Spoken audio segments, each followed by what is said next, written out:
Chapter 26.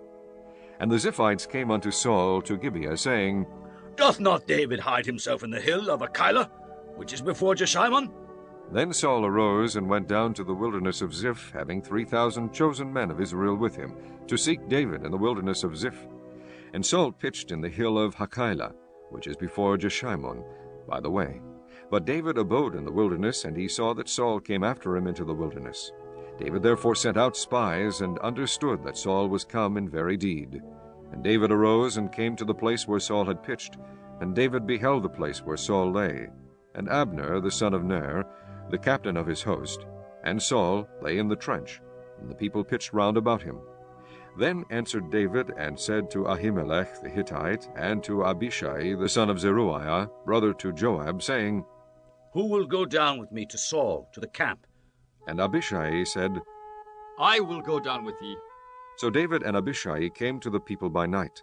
And behold, Saul lay sleeping within the trench, and his spear stuck in the ground at his bolster. But Abner and the people lay round about him. Then said Abishai to David, God hath delivered thine enemy into thine hand this day. Now therefore let me smite him, I pray thee, with a spear even to the earth at once, and I will not smite him the second time. And David said to Abishai, Destroy him not, for who can stretch forth his hand against the Lord's anointed and be guiltless? David said furthermore, As the Lord liveth, the Lord shall smite him, or his day shall come to die, or he shall descend into battle and perish.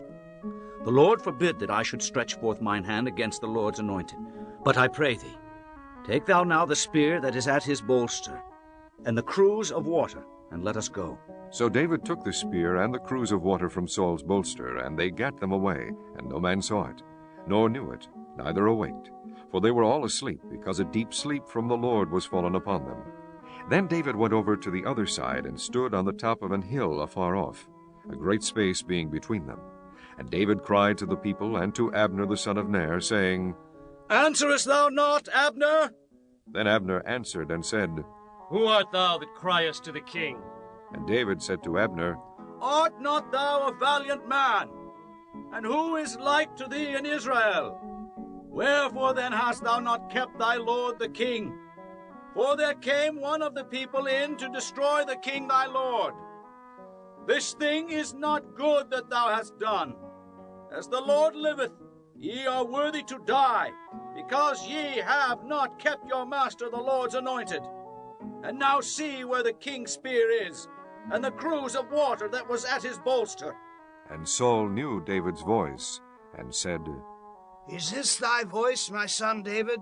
And David said, It is my voice, my lord, O king. And he said, Wherefore doth my lord thus pursue after his servant? For what have I done? Or what evil is in mine hand? Now therefore I pray thee, let my lord the king hear the words of his servant. If the Lord have stirred thee up against me, let him accept an offering. But if they be the children of men, cursed be they before the Lord.